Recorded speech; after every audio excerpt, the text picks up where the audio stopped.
some stories of people who actually tried to utilize tablecloths into a makeshift parachute. However, when they jumped, the force of the fall ripped the tablecloth away, completely destroying their makeshift parachute. There was also another man who attempted to use a rope to lower himself down a few stories from the outside, but tragically, he lost his grip and fell shortly after. But amidst the chaos, one man in the North Tower caught people's attention with a remarkably clever idea.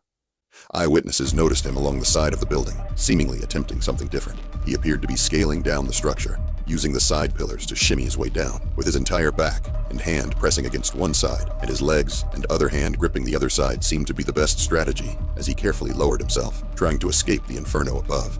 Here's an image of what it looked like to give you an idea of how much room he had. People could hardly believe their eyes. The man had already managed to descend several stories successfully from the 94th floor. Though it seemed like a desperate and nearly impossible feat, what other options did he have? Let's explore the potential outcomes of this scenario. First, let's give you some perspective on the situation here.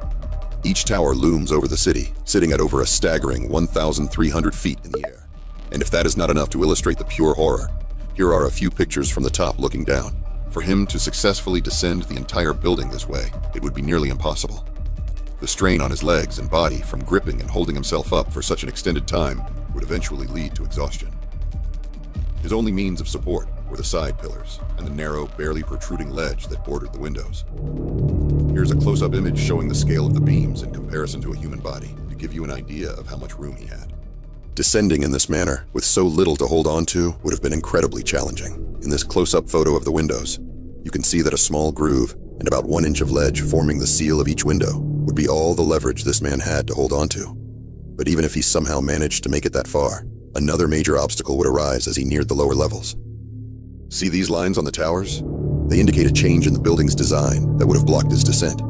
Notice how the pillars come in, making it very difficult to squeeze through. There's no way he could have had any leverage with such a narrow passageway. This would have obstructed his path, making it nearly impossible to continue downward efficiently.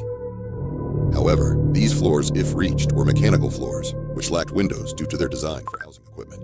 Although the pillars narrowed by about 10 inches, if he had made it that far, he might have dropped through the tight gap into the mechanical floors below. From there, he could potentially have found a way to escape down the tower stairway. That is still a pretty far climb. His goal was likely to reach a lower floor and re-enter the building through a window that was intact below the wreckage and fire, hoping to access the indoor exits. But this approach faced a significant challenge. The windows in the towers were made of thick, tempered glass, designed to withstand high winds and other environmental stresses that skyscrapers encounter. Breaking through these windows would have been nearly impossible. He would have needed to be fortunate enough to find a window below him that was either already open or broken. In this heart-wrenching photo, just to the left of him, there is a shattered window